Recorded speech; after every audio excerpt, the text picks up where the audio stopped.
Nós estamos hoje no 8º dia, na 8ª semana, referente aos atributos divinos que nós estamos ministrando aqui. No início da série, nós falamos sobre a existência, a autoexistência de Deus, sobre a autossuficiência, a eternidade, a infinitude, a imutabilidade, a onisciência, a sabedoria de Deus, e hoje estaremos falando referente à onipotência de Deus.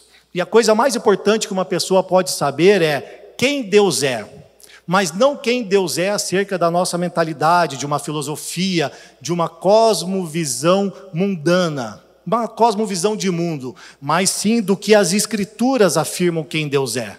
Nós precisamos estar totalmente voltados para a Escritura, para saber quem Deus é, para termos realmente o conhecimento de Deus através das Escrituras, definindo assim tudo o que ela diz a nosso respeito, e a respeito de uma cosmovisão bíblica saudável que nós tivermos, nós vamos ter realmente coerência naquilo e naquele quem é Deus. E quanto mais nós conhecemos a Deus, obviamente, nós seremos mais humildes, pelo menos é assim que deve ser. E quanto menos nós conhecemos a Deus, normalmente nós ficamos mais soberbos, mais arrogantes. Então, quando eu sei quem Deus é na minha vida, eu também sei quem eu sou. Quem Deus é, define quem eu sou. E eu preciso conhecê-lo justamente porque Daniel, capítulo 4, no verso 35, diz que todos os povos da terra são como pó diante dele. E realmente nós não passamos de pó diante desse Deus todo-poderoso. Mas os atributos divinos, eles revelam em parte quem é Deus. Por quê? Porque por mais que nós estudemos a natureza de Deus, a nossa consciência, as Escrituras, como 3 fontes de revelação, nós nunca chegaremos à totalidade do conhecimento de quem Deus é.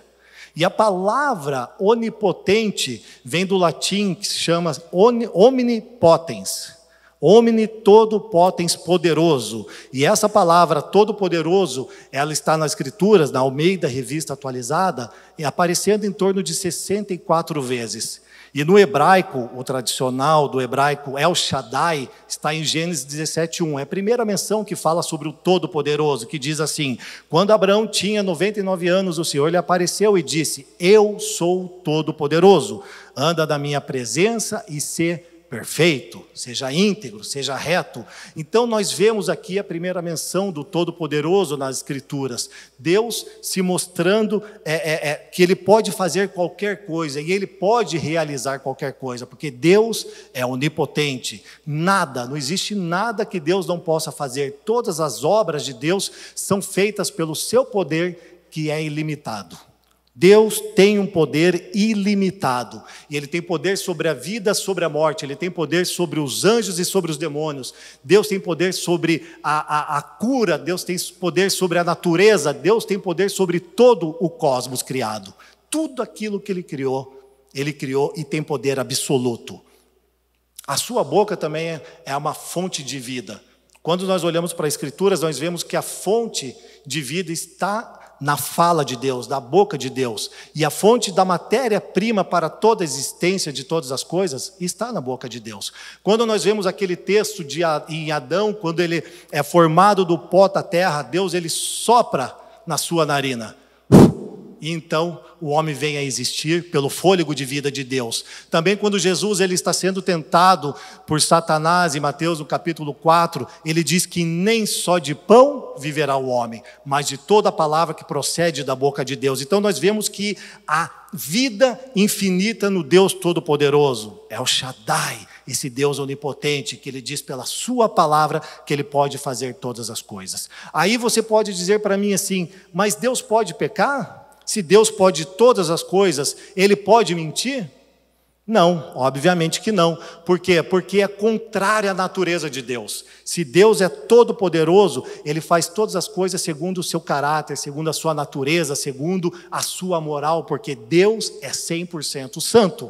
Então Deus não pode mentir, Deus não pode pecar, porque é contrário à sua natureza. Agora acompanhem comigo esses textos que nós vamos colocar em sequência aqui, começando por Jó no capítulo 37, no versículo 23, por favor. Quanto ao Todo-Poderoso, não podemos compreender, grande em poder e justiça e pleno de retidão, a ninguém, pois, oprimirá. Próximo texto, por favor, Salmo 115, 3. Mas o nosso Deus está nos céus, Ele faz tudo o que lhe apraz. Próximo texto. Porventura, alguma coisa difícil ao Senhor? Ao tempo determinado, no ano vindouro, tornarei a ti e Sara terá um filho. Texto este em que nós sabemos que o Senhor ele está preparando para a vinda de Isaac, o filho de Abraão, com Sara. Mas eu voltarei a falar da onipotência de Deus um pouquinho depois, após eu falar, e abro aspas, sobre a onipotência do homem. Primeiramente, nós precisamos entender que o homem ele acabou tropeçando, no decorrer da história, se colocando no lugar de Deus. E quando nós vemos isso em Gênesis capítulo 3, no versículo 15, no versículo 5, quando a serpente fala com a mulher e diz para ela: certamente vocês não morrerão, mas vocês serão como Deus. Então a mulher é tida ali como uma ideia de que ela poderia ser como Deus, tomou e comeu do fruto, se colocando no lugar de Deus. Quando nós olhamos Gênesis 15, Deus promete um filho, Isaac, para Abraão. Gênesis 16, Ismael, nós vemos que ele nasce, mas ele nasce pela força de Abraão. Filho de Agar, a egípcia escrava. Em Gênesis 21, 2, Deus vem a Sara e diz a Escritura, no tempo determinado pelo Todo-Poderoso. Porque Abraão tinha 99 anos e era impossível de naturalmente Isaac vir a nascer. Mas 21, 10 e 11 de Gênesis diz que Abraão ele se perturbou por ser um filho seu que ele tinha que mandar embora. Porque Deus fala, manda embora Ismael. Ele não vai viver ao lado de Isaac, que é o filho da promessa. Então veja só, quando o homem ele passa a querer tomar o lugar de Deus, ele comete um pecado terrível. Isso aconteceu no Gênesis, quando a mulher queria ser como Deus, acreditando na fala da serpente. E assim também Abraão com Sara, porque não era o tempo determinado para que eles tivessem um filho. E nós precisamos analisar as nossas vidas para sabermos se aquilo que nós estamos fazendo é projeto humano, se são coisas para a nossa vida, de nossa vida, da nossa questão pessoal, ou se é o tempo determinado para Deus. Porque se não for o tempo determinado para aquelas coisas, Deus vai falar para você abrir mão dos seus projetos. Até o tempo em que Ele fale, Isaac vai nascer pelo meu poder e não pela sua força. Então nós precisamos entender que Deus não divide a sua glória com ninguém. Agora Jeremias capítulo 9, no versículo 23, diz assim: assim diz o Senhor, não se glorie o sábio na sua sabedoria, nem se glorie o forte na sua força, não se glorie o rico nas suas riquezas. Então veja bem esse texto aqui de Jeremias, ele não está dizendo que você não pode ser sábio, que você não pode ser forte, e nem que você não pode ser rico, mas está dizendo para que você não se glorie nessas coisas. Nós não podemos nos gloriar nessas coisas, porque tanto sabedoria, como força, como riquezas, é o Senhor que dá para os seus filhos, dentro da graça comum também. Mas não se glorie nisso, porque nós conhecemos homens que são inteligentes, que são sábios de acordo com o mundo, com uma cosmovisão de mundo, porém eles não incluem Deus na sua história, na sua vida, e creem estar acima de Deus, porque Deus está morto. Então por que eles devem incluir Deus na sua vida? Sabedoria. Agora olha a força, quando ele diz aqui, nem o forte se glorie na sua força. Então o problema não é você ser forte, é se gloriar na sua força. Quando nós olhamos para a história, vemos os impérios egípcios, vemos os assírios, babilônicos, os gregos, persas, os romanos. Todos esses impérios lhes dado poder do alto, e não vinha da sua própria mão, não vinha pelo seu poder bélico, pela grande multidão que eles tinham de soldados. Era Deus que determinava no tempo certo, até mesmo para crescer a maldade ou para crescer o bem. Então Deus determina essas coisas porque Ele é todo poderoso. E veja que o próprio Israel peca contra Deus, quando eles instituem, em 1 Samuel no capítulo 5, capítulo 8, no versículo 5, diz assim que eles escolheram um rei, para serem como as outras nações circunvizinhas. Só que as nações circunvizinhas de Israel eram pagãs, e eles escolhem: dá-nos um rei, porque nós queremos ser igual às outras nações. E eles pedem Saul para tomar como rei. E Deus fala para Samuel: Samuel, não fique preocupado, porque não foi você que eles rejeitaram como Deus, mas fui eu. Eles querem um homem que seja Deus entre eles. Eles estão me rejeitando. O homem se colocando novamente no lugar de Deus. E isto é terrível, porque não só para o homem, mas para toda uma geração causa muita dor. Então volta a falar. O poder vem de Deus, mas não se glorie nele. E as riquezas colocam o homem em pé de igualdade com Deus. Não é o que está dizendo aqui: o rico não se glorie nas suas riquezas, porque as riquezas quando nós somos ricos, e o problema não é ser rico, o problema é se gloriar, se ensoberbecer com isso. O rico, ele acaba estando em pé de igualdade com Deus e acredita que por causa do seu dinheiro ele detém todo o poder. Detém todo o poder, é todo poderoso, porque com dinheiro eu posso comprar pessoas, eu posso comprar coisas e Deus não vai me parar nunca. Eu faço o que eu quiser, porque agora eu tenho dinheiro. Então não se glorie nisso, porque a palavra do Senhor diz em Mateus 6:24 que por acaso tem como amar dois senhores? Ou você amará a Deus ou amará as riquezas. E então nós começamos a olhar para os reis pagãos, e eles se autoproclamavam deuses. Por quê? Porque eles eram sábios aos próprios olhos, eles eram fortes com o seu grande exército, e eles também tinham muitas riquezas. Então eles se autoproclamavam deuses. Deus não existe, Deus sou eu. Se colocaram no lugar de Deus. Gênesis, como nós vimos. E o homem até hoje tem se colocado nesse lugar. E a gente precisa realmente entender o nosso lugar. Nós não passamos de pó diante de Deus. Isaías, no capítulo 39, no versículo 1, rapidamente. Passei esse texto aí? Passei, né? Cadê? Passei para você já ou não? Isaías 39, verso 1. Deixa eu ler aqui, ó.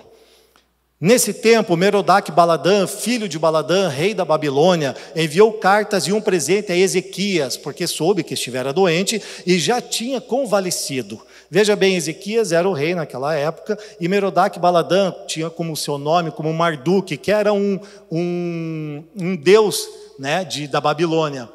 E aí o que acontece? Sabendo que Ezequias estava para morrer, vocês devem conhecer a história na qual Deus ele lhe concede mais 15 anos de vida. Merodach envia mensageiros até lá, e Ezequias abre as portas do palácio e eles entram, e ele mostra todas as suas riquezas. Não ficou uma prata e não ficou uma moeda de ouro sem que ele mostrasse, nenhum dos seus aposentos que ele mostrasse as riquezas que ele tinha. Em nenhum momento ele glorifica ao Senhor, ele se coloca como Deus e mostra todas aquelas grandezas e se gloria de tudo que ele tinha. Porém, era tudo o que os seus pais, o que seus antepassados haviam recebido pela mão do Senhor e acumulado aquelas riquezas. Sabe o que acontece? Deus fala com ele e diz para ele: olha só, contextualizando aqui, eu te dei 15 anos de vida, então eu vou manter esses 15 anos de vida para você a mais. Porém, escuta só o que vai te acontecer.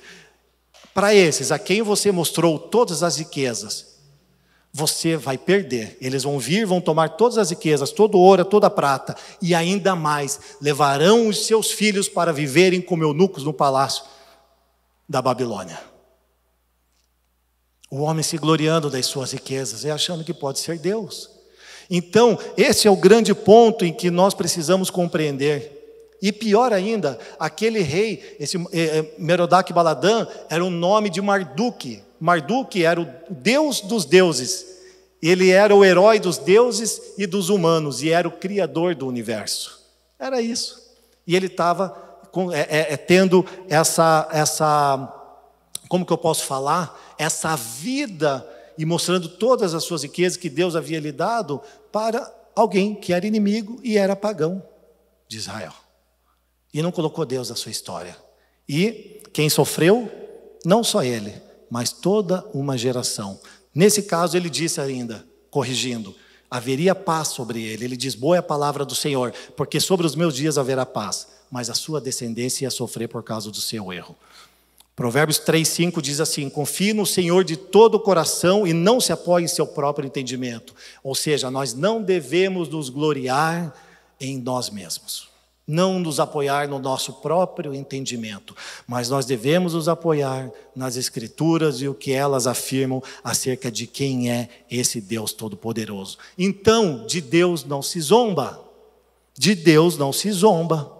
E Jeremias 9:24 diz assim, vamos lá: mas o que se gloriar, glorie-se nisto, em entender e em me conhecer, que eu sou o Senhor, e que faço benevolência, juízo e justiça na terra, porque destas coisas me agrado, diz o Senhor. Então veja só, você precisa compreender que o Senhor está nos chamando aqui em Jeremias para compreendê-lo, para conhecê-lo e saber quais são as coisas que lhe agrada, para que nós não venhamos a nos colocar no lugar dele, em pé de igualdade com Deus, e venhamos cometer o mesmo erro que os nossos antepassados.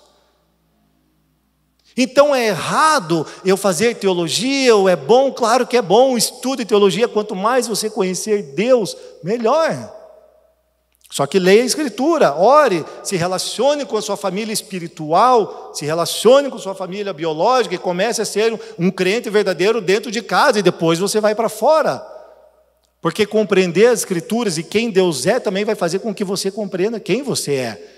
Viva, ensine e cumpra a sua vocação a partir disso. A vocação é a causa pela qual você nasceu para dar a vida. Mas enquanto a gente estiver no controle das coisas, Deus jamais será um Deus onipotente para nós. Enquanto nós estivermos no controle da nossa própria vida, Deus jamais será onipotente na nossa vida. Isaías 40:26, por favor.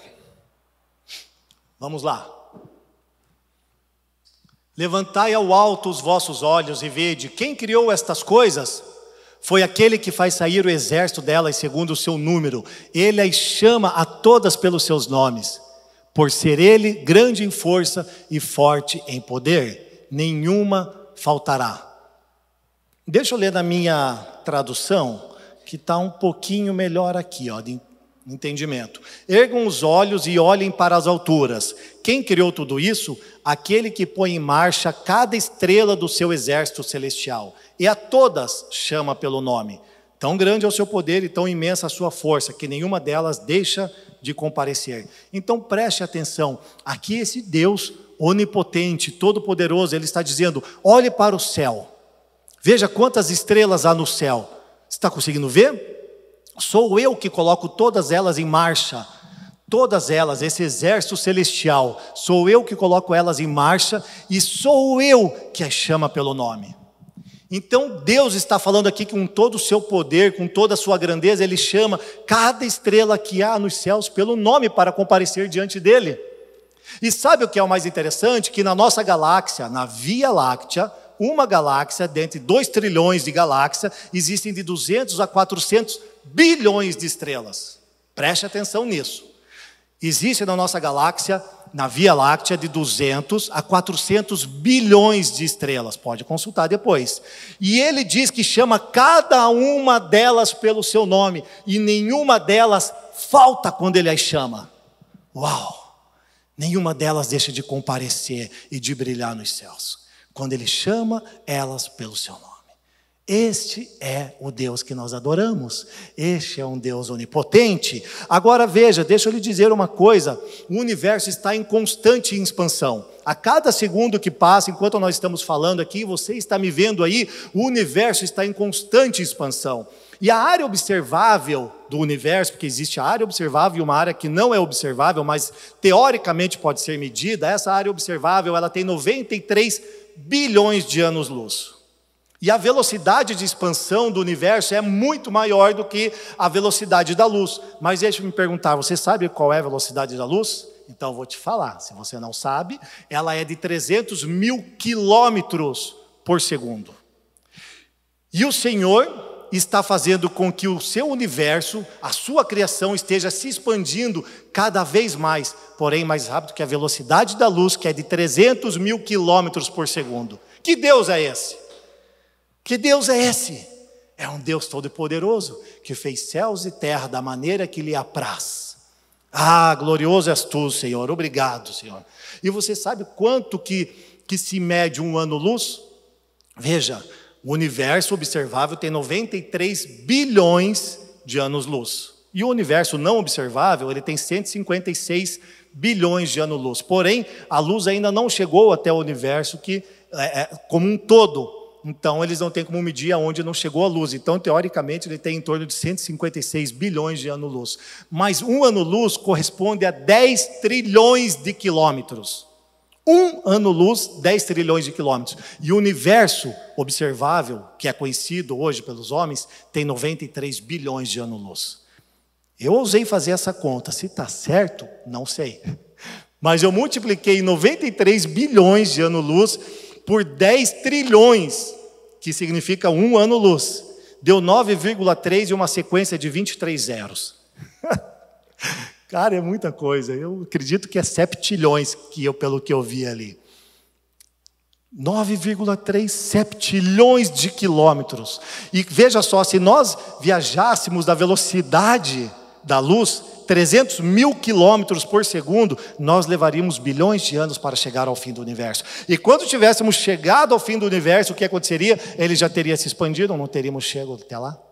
Porque o universo não é infinito. Porque nós compreendemos aqui na família dos que creem que um dos atributos de Deus é infinitude, certo? Logo, se Deus é infinito, o universo não é infinito, só Ele é. Amém? Oh, glória! É, meu amigo, deixa eu te falar mais uma coisa. Existem provavelmente cerca de presta atenção, existem provavelmente cerca de 2 trilhões de galáxias neste universo observável, de 93 bilhões de anos-luz. E neste universo existe mais estrelas do que grãos de areia na Terra. Agora pare para pensar, se no nosso universo, na nossa galáxia, na Via Láctea, nós temos de 200 a 400 bilhões de estrelas, você imagine quantas estrelas existem em 2 trilhões de galáxias. Meu Deus, é muito grande, né? Esse nosso Deus é grandioso e poderoso. Como é bom ser chamado filho de Deus. Isto é bom demais. Mas veja, a velocidade da luz de 300 mil quilômetros por segundo, ela pode dar 7 voltas e meia ao redor da Terra. 7 voltas e meia. Mas quanto mais ela viaja no espaço, mais lenta ela fica. E isso é incrível. Nós podemos observar o porquê que leva tanto tempo para se chegar uma ponta a outra no universo. Porque o universo é tão grande que essa velocidade não é nada para Deus no universo. Agora vamos ler Isaías 40:12, porque você deve estar se perguntando por que o Leandro está me falando sobre essas coisas. Porque eu quero lhe dizer isso aqui, ó. Quem mediu com o seu punho as águas e tomou a medida dos céus aos palmos e recolheu uma medida, o pó da terra e pesou os montes com pesos e os outeiros em balanças? Eu vou lhe dizer quem fez isso. Foi o Senhor, o nosso Deus Todo-Poderoso. É por isso que Ele é onipotente. Veja só, quem com o palmo definiu os limites do céu? Volta lá, Amanda, por favor, pode deixar aqui, ó.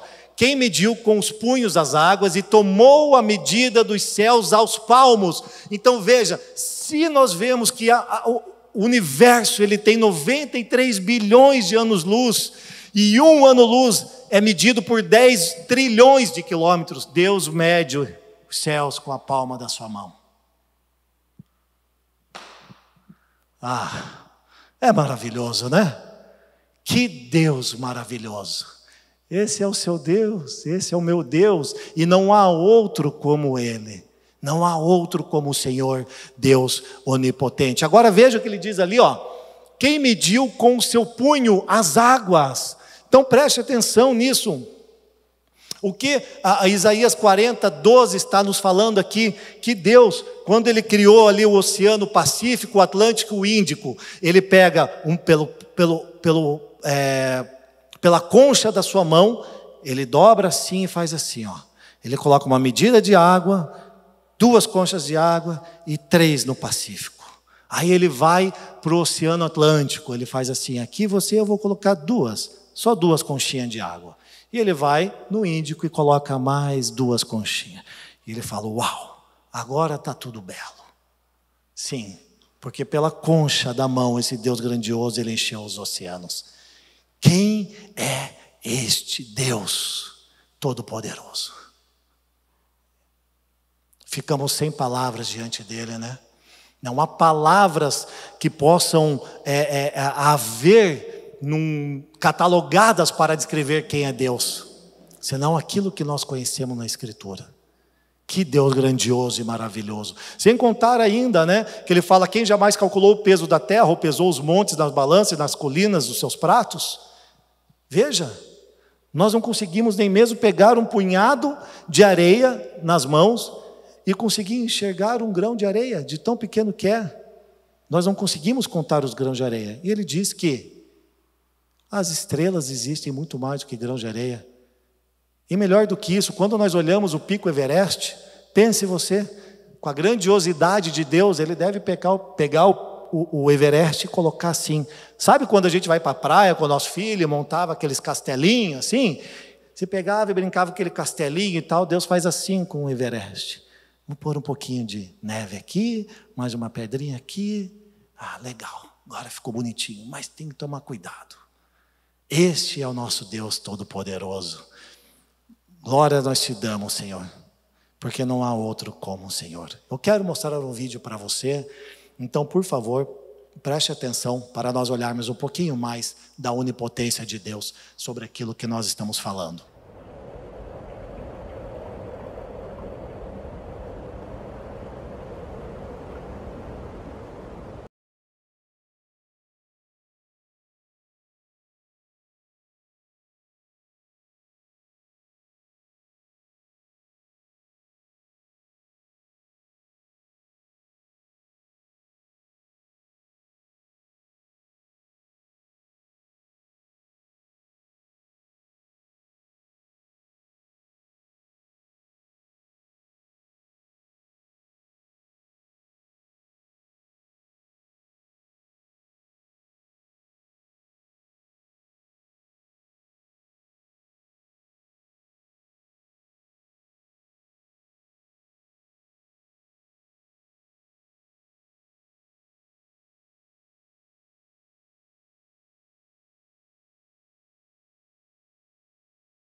Graças a Deus. Uau! Para podermos ver com os olhos aquilo que estamos ouvindo e vendo, não só com os nossos ouvidos, mas também com os nossos olhos aqui. É maravilhoso e grandiosa a obra de Deus. E como explicar esse Deus Todo-Poderoso? Nos faltam palavras e realmente ferramentas para falarmos da grandeza de Deus. Mas entenda uma coisa, que todo o universo foi beneficiado quando o Senhor disse: haja luz. Porque para se haver luz, teve-se que ser criado o Sol. E quando foi criado o Sol, foi criado toda uma galáxia para haver luz sobre a Terra. Então, nisso, o universo todo, o que os cientistas veem como um caos explodindo, um Big Bang, nós vemos como a organização perfeita do cosmos a partir da palavra haja pelo nosso Deus. Esse é o Deus Todo-Poderoso. Se você não conhece esse Deus, você precisa conhecê-lo. Você precisa se curvar diante desse Deus Todo-Poderoso. O nosso Pai, Pai de Jesus Cristo, o nosso Senhor. Mas por que nós temos que saber dessas coisas? Talvez você esteja se perguntando, né? Porque ao dobrar os nossos joelhos, ao nosso clamar e colocar a nossa cabeça ao chão, nós saibamos quem Deus é, do que lhe agrada e de que somos totalmente dependentes de Deus e de um Deus Todo-Poderoso. Porque Ele nos ouve, Ele sabe do que eu e você precisamos. Antes que a palavra saia da nossa boca, Ele sabe muito bem o que nós precisamos. É deste Deus que eu vos estou lhes anunciando hoje. Então não há nada o que temer, porque para Deus nada é impossível, como diz Lucas 1,37. Agora, rapidamente, vamos para Salmos. O Salmo 139, no versículo 13 em diante, diz assim: pois tu formaste os meus rins, entreteceste-me no ventre da minha mãe. E eu te louvarei, porque de um modo tão admirável e maravilhoso fui formado. Maravilhosas são as tuas obras, e a minha alma o sabe muito bem. Os meus ossos não te foram encobertos, quando no oculto fui formado, e esmeradamente tecido nas profundezas da terra. Os teus olhos viram a minha substância ainda informe, um embrião, e no teu livro foram escritos dias, sim, todos os dias que me foram ordenados para mim, quando ainda não havia nenhum deles. Olha a eleição aí, ó. E quão preciosos me são, ó Deus, os teus pensamentos, quão grande é a soma deles. Uau! Que palavra de Davi no Salmo 139. Veja a revelação que Davi tem sobre este salmo, que ele escreve aqui. Pois tu formaste o meu interior, tu me teceste no ventre de minha mãe. Sabe o que Davi está falando aqui? Quando ele fala sobre tecer no ventre, ele está dizendo assim como um homem que esculpe uma obra de arte. Você, meu pai, tem me esculpido no ventre de minha mãe como uma obra de arte. Então você não é um acaso da natureza de uma relação sexual, você é uma obra de arte de Deus. Ele te chamou à existência porque Ele queria você e já viu você desde a eternidade passada. E graças te dou, visto que de modo assombrosamente maravilhoso me formaste. Aqui faltou palavras para Davi para falar com Deus e sobre aquilo que ele viu, ele sendo formado. Graças te dou, meu Deus Todo-Poderoso, porque assombrosamente você me formou. Uau! E ele diz assim: as suas obras são admiráveis, os teus olhos me viram ainda uma substância quando era informe, ou seja, quando eu ainda era um embrião, você já me conhecia, e escreveu todos os meus dias no livro da vida, todos eles foram determinados. Nós vemos a eleição aqui. Agora veja que interessante, que no ato sexual, quando o homem ejacula, e presta atenção aí, se segura aí, come a pipoca, mas não se engasgue. Quando o homem ele ejacula em torno de 1,5 ml a 5 ml de sêmen. Agora, deixa eu lhe dizer que cada ml nessa ejaculação tem 300 milhões de espermatozoides. Vamos fazer conta. Se em cada ml de sêmen tem 300 milhões de espermatozoides, o total, que pode chegar a 5 ml, é 1,5 bilhão de espermatozoides. É uma população inteira. Meu Deus, sabe quem fez isso? O Senhor Deus Onipotente, que nos formou a sua imagem e semelhança. Agora entenda uma coisa, e eu quero te dizer o seguinte: presta atenção na imagem que a gente vai colocar aqui para que eu possa falar a respeito. 1,5 bilhões de espermatozoides. Este é o órgão feminino, onde nós podemos ver aqui as tubas uterinas, ovário e útero, ok? E aqui dentro do ovário tem milhares que é chamados de folículo, onde tem o óvulo. Aqui dentro tem os folículos, são milhares de folículos são formados aqui, e dentro do folículo tem o óvulo, ok? Mas apenas um folículo nutre o óvulo, que sai daqui de dentro. Esse óvulo, ele sai de dentro de um folículo e ele começa a andar por essa superfície aqui, que são as tubas uterinas. E o espermatozoide, obviamente, ele é solto nessa região aqui, ok? Então, quando o óvulo ele sai das tubas uterinas, ele precisa entre 12 e 24 horas percorrer essa distância aqui e encontrar o espermatozoide que está andando por essa região. Porém, veja só, entre 12 e 24 horas, pode acender a luz, porque caso contrário, tanto o óvulo como o espermatozoide morrem, pode levantar. Tanto o espermatozoide como o óvulo acabam por morrer. Então veja, de 12 a 24 horas para se haver a junção do espermatozoide com o óvulo. Cara, a criação de Deus é maravilhosa, mas preste atenção que quando o espermatozoide ele encontra o óvulo, não sei se você sabia, mas o óvulo ele se fecha, para que mais nenhum espermatozoide entre ali dentro. Isso é grandioso, ou seja, existe vida dentro da vida infinita. E olha só, ao entrar esse embrião ali dentro, como eu falei, fecha-se o óvulo, mas tem uma questão específica. Para que o espermatozoide consiga entrar dentro do óvulo, o óvulo ele solta uma química, diria eu, um perfume, para que o espermatozoide ele possa chegar até o óvulo, porque senão ele dificilmente conseguiria encontrar o óvulo. E essa química faz com que ele possa chegar até o óvulo, e ali sim acontecer o que Davi falou sobre o Senhor viu com seus olhos, me viram a substância ainda informe no ventre de minha mãe. Davi já tinha visto tudo isso que nós vemos com a ciência hoje, mais de 2000 anos depois ele tinha recebido essa revelação.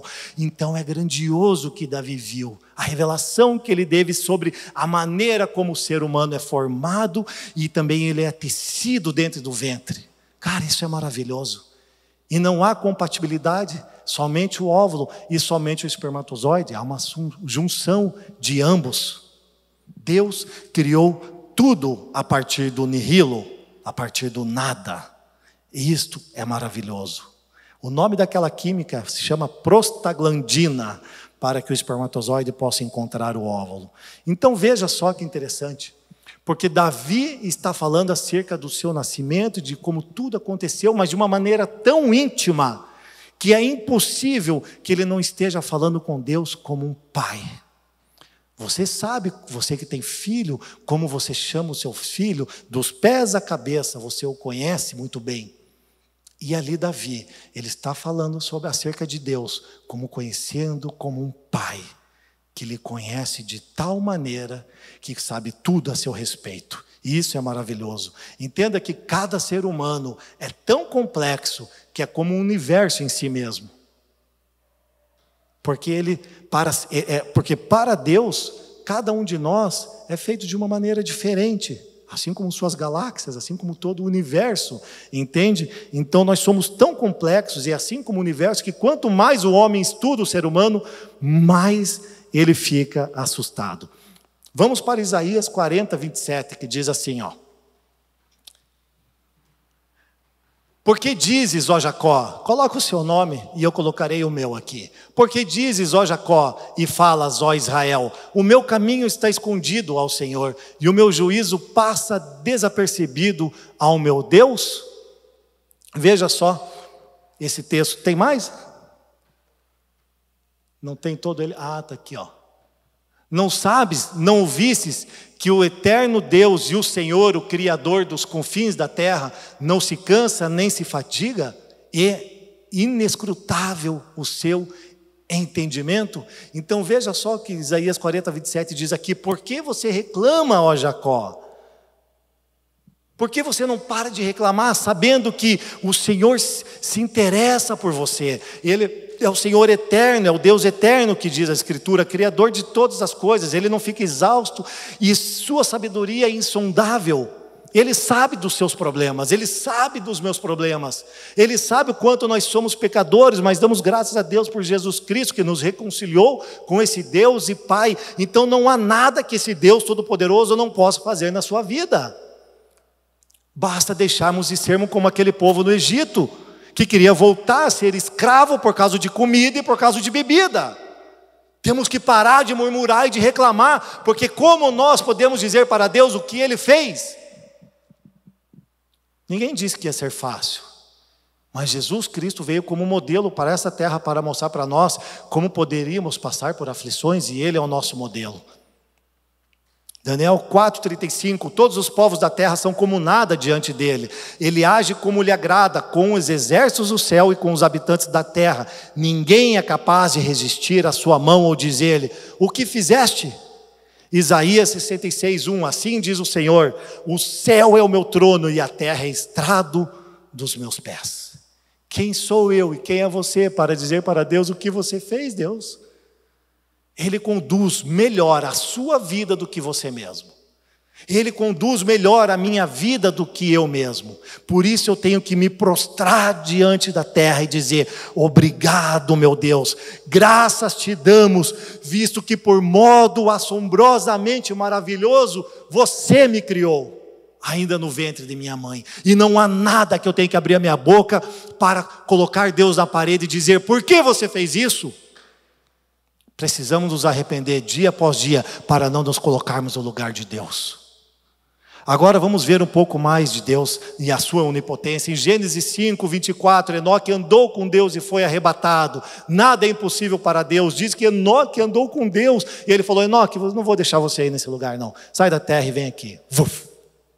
Você vai ficar comigo. É já. É agora. 1 Reis 17:6. Será que vamos morrer de fome? Porque afinal Deus não olha pela nossa causa, e se eu não trabalhar, Deus vai pôr na minha comida, na minha mesa? Não, né? Mas vamos ver, Elias foi alimentado pelo corvo, um pássaro. Deus falou: vai lá, passarinho, leva comida para o meu profeta. E Elias é alimentado 2 vezes por dia com pão e carne. Daniel 6:22. Deus envia um anjo para fechar a boca do leão naquela cova. Cara, estava tão frio aquele dia, você irônico agora, e estava tão frio aquele dia que ele chegou assim, Daniel, e falou: vem cá, leãozinho, deixa eu me esquentar na tua juba, porque está difícil. E já que Deus fechou a sua boca, quem pode resistir à sua mão? Ah, maravilhoso. E Jonas 1,17, que é engolido pelo peixe: você vai para Nínive, você vai para Nínive, vai pregar a palavra lá, porque eles precisam saber que eu sou Deus. Então vem um peixe, engole ele e joga ele lá. Quem pode suportar o Senhor? Quem pode ir contra a palavra do Senhor? Nós não podemos esquecer também de como é o relacionamento de Jesus com esse Deus onipotente, e é o mais pessoal possível. O Deus criador de todas as coisas que nós vimos, de galáxias, do universo, de uma composição orgânica e viva que é o corpo humano. Ele diz assim: ei, entrem no quarto de vocês, fechem a porta e falem assim: Pai nosso que estás no céu, santificado seja o teu nome. Pai nosso que estás no céu, santificado seja o teu nome. Meu irmão, Deus está vendo todo o seu sofrimento. Ele não está ocupado demais, criando estrelas e galáxias. Não, Ele está olhando para você. Ele está do seu lado quando você está gemendo nesse quarto, porque você está sofrendo. Deus sabe de tudo que está acontecendo com você. Ele se preocupa com você em todo momento. Ah, Senhor, como Tu és bom. Tu és bom, Senhor. Ele traz à existência o Pai, esse Deus grandioso que é intocável diante de uma consciência humana, mas é muito próximo pelo Espírito. Ele se faz presente a nós. Você quer agradar seu Pai? Façamos o que lhe agrada, agindo com lealdade, justiça e retidão, amando ao próximo como a nós mesmos, dizendo que este Deus é o único Deus da nossa vida e não há outro como Ele. Devemos render glórias apenas para Ele. Em Mateus 14, 27 diz assim: coragem, sou eu, não tenham medo. Lembra-se desse texto? Jesus, Ele quebra toda a lei da física e Ele começa a andar sobre o mar.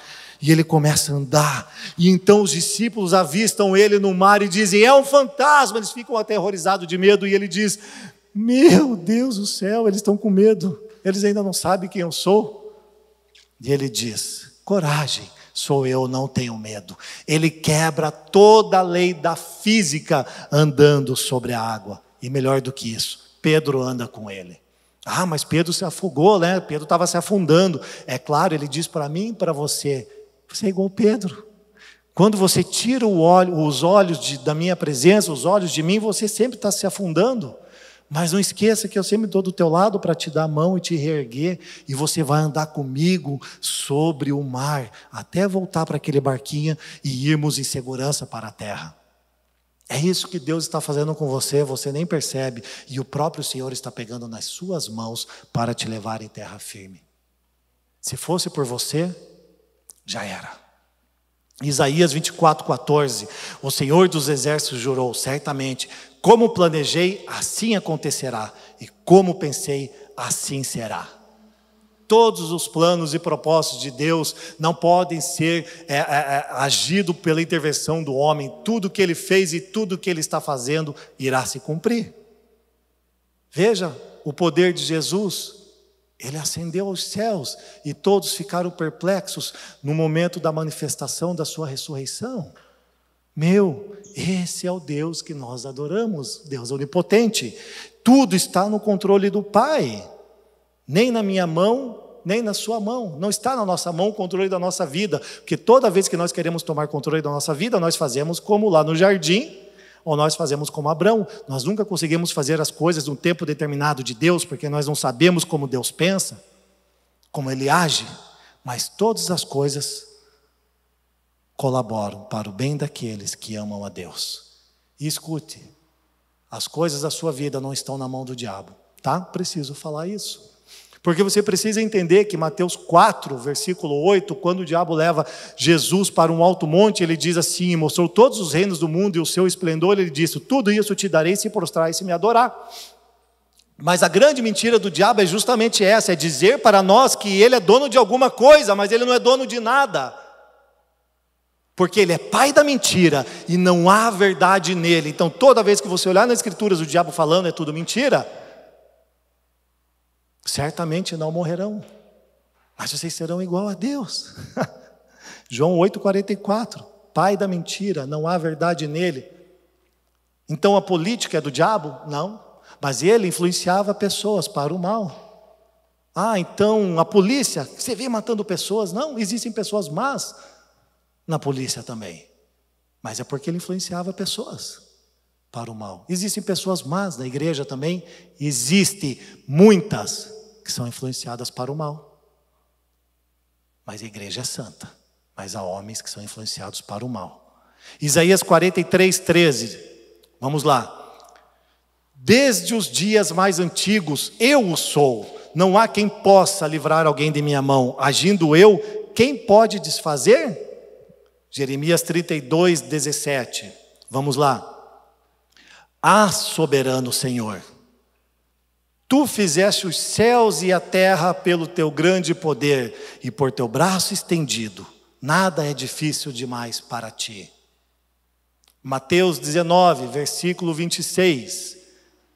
Jesus disse aqui. Mateus 19, versículo 26.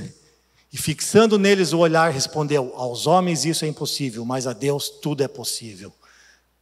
Graças a Deus, bendito é o Senhor, o nosso Deus Todo-Poderoso, que reina para todo sempre. Nós podemos ver nesses 3 textos o poder infinito de Deus. Não há quem possa livrar alguém da sua mão. Isaías 43, Jeremias 32, nada é difícil demais para o Senhor. E Mateus 19, para Deus tudo é possível. Nós vemos aqui o poder infinito de Deus.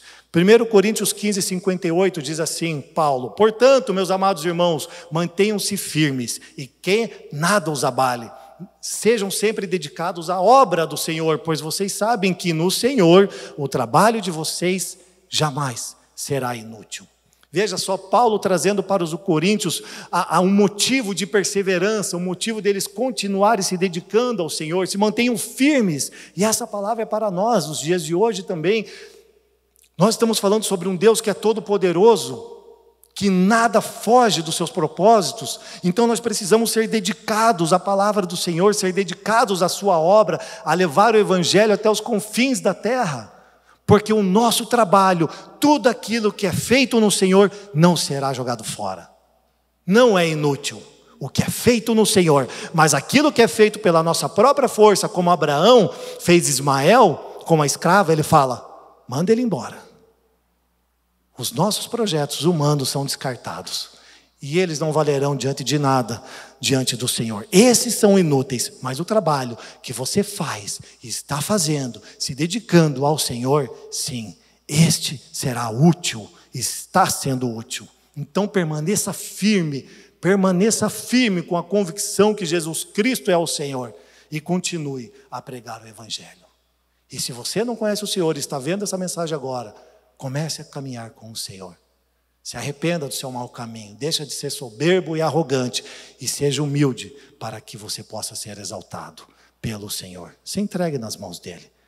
Faça isso, Jesus fez isso por nós, vai ser muito bom. João 19:11, Jesus relembrou de que Pilatos não tinha poder nenhum sobre ele, a não ser o poder que ele tinha, era porque Deus havia lhe dado. Foi-me dado do Pai, foi-lhe dado o poder, senão você não teria poder nenhum sobre mim. Quando ele estava indo para a crucificação, lembre que aqui a soberania de Deus acerca dos sofrimentos de Jesus Cristo. Então, soberania e onipotência, elas andam juntas. Deus é soberano. E ele, Jesus Cristo, não considerou que ser igual a Deus era algo que ele devia se apegar. Filipenses, capítulo 2. Então, o que ele fez? Deixou os céus e veio se tornar homem, como eu e você, e ser afligido, sua pele ser rasgada, seu corpo todo ser rasgado, sangrando, para morrer por nós numa cruz. É a soberania de Deus. Se Jesus sofreu, eu e você também podemos sofrer. Então entenda que é um caminho a percorrer, mas vale a pena. Eu quero que você persevere, que ainda que esteja passando por situações difíceis na sua vida, você entenda que vale a pena sofrer por Jesus e pelo seu Evangelho. 1 Pedro capítulo 2, versículo 20, vamos ali. Pois que glória é essa, se quando cometeis pecado e sois por isso esbofeteados? Se você comete pecado, bem faz ser esbofeteado, mas não há glória nisso. Sofreis com paciência? Mas se quando fazeis o bem e sois afligidos, ou sofreis com paciência, isso é agradável a Deus. Então, meu irmão, deixa eu te falar uma coisa. Você está sofrendo porque pecou, tem mais é que sofrer e não achar que tem alguém que tem que aplaudir porque você está sofrendo. Consequência do pecado. Agora, se você está sendo afligido por pregar a palavra de Deus, por servir a sua obra, uau! É isso que tem que acontecer. Porque para isso vocês foram chamados, no versículo 21. Pois também Cristo sofreu no lugar de vocês, deixando-lhes exemplo para que sigam os seus passos. Então Cristo é o nosso exemplo de sofrimento. Então eu quero dizer para você, quer vir caminhar na família dos que creem? Venha, ó. Hashtag, venha sofrer com Jesus. Mas calma, irmão, não é para a sua derrota, não. Vai ser para edificar, para reconstruir, para restaurar, vai te reunir, vai te reagrupar, vai ser para colocar mais do Evangelho de Jesus Cristo dentro de ti. Meu irmão, reforma, sinistro. Jesus Cristo é como fogo e como sabão. Malaquias 3:2. Ele é como o fogo do ourives que está nos queimando, nos purificando. E é como o sabão do lavandeiro que está nos lavando para termos uma veste branca e limpa. Para nós sermos puros diante de Deus e inculpáveis de qualquer tipo de pecado. E você sabe como que lavavam a roupa naquele tempo? As mulheres pegavam grandes cestos com a roupa suja. Elas pegavam um sabãozinho e esfregavam na pedra. E faziam esse movimento. E é isso que Jesus está fazendo comigo e com você. Ele está nos lavando, está nos purificando. Então veja que Deus é soberano em todo o tempo. E Ele vai cumprir os seus propósitos na sua vida e na minha vida.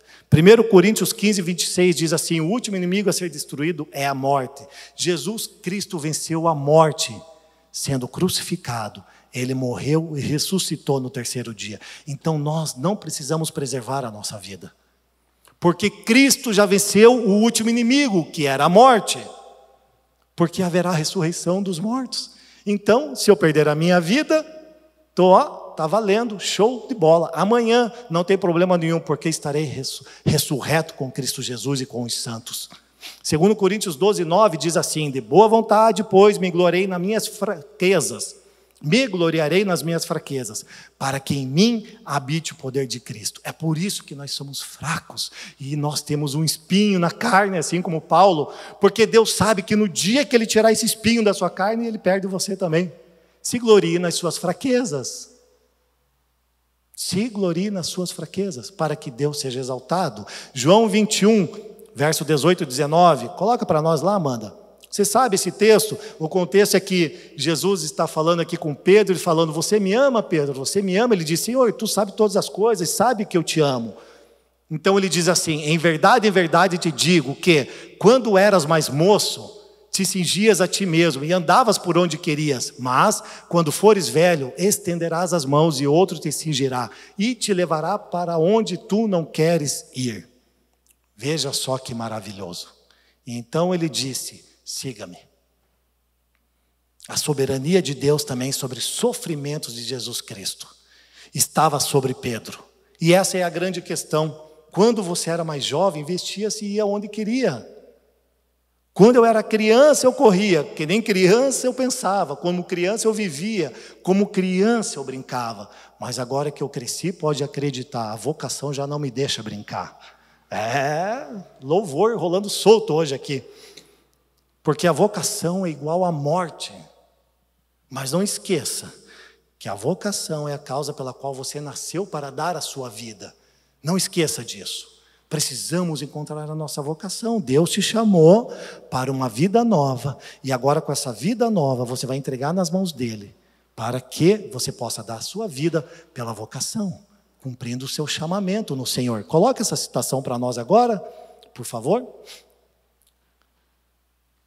Muitos cristãos têm se contentado em separar nossa esperança futura de nossa responsabilidade presente. Não tente preservar sua vida em detrimento de conforto e segurança, pois vale a pena morrer quando se luta pela causa certa. E a causa certa é pregar e anunciar o Evangelho de Deus. Esta é a causa por qual nós temos que lutar, que nós temos que morrer.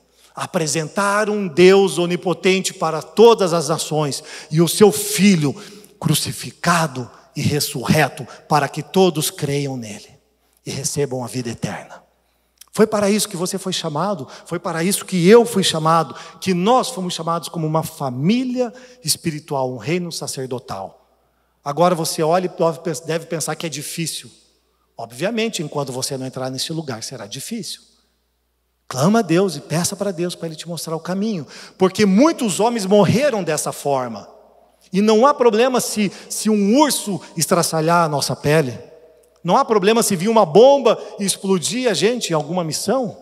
Porque haverá de sermos ressurretos com Cristo. Porque Cristo venceu o último inimigo na cruz, que é a morte.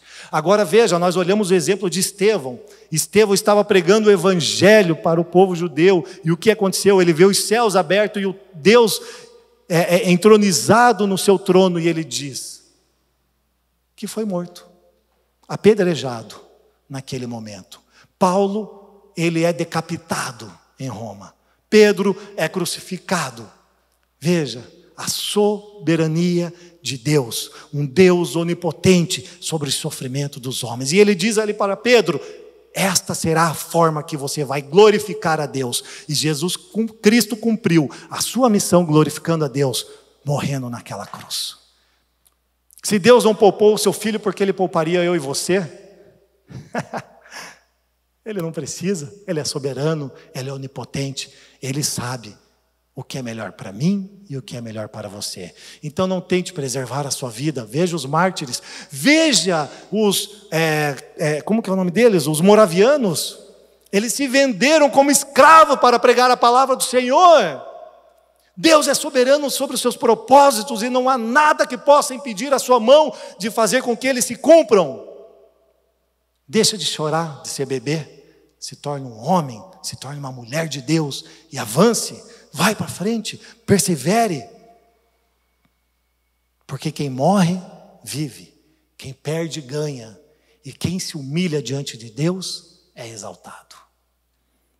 Vamos para a última citação, por favor.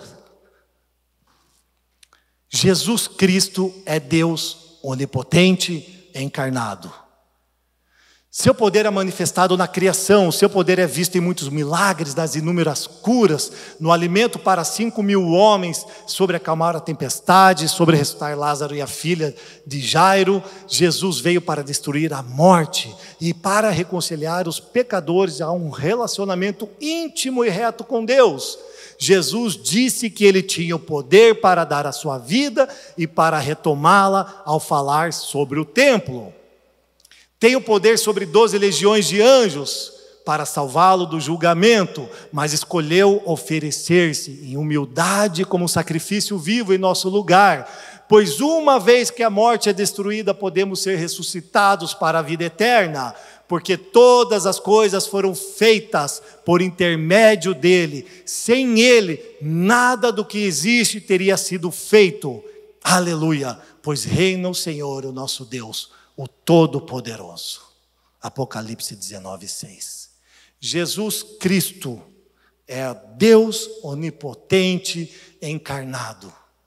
Ele é o nosso Senhor e Ele é o nosso Deus. Amém.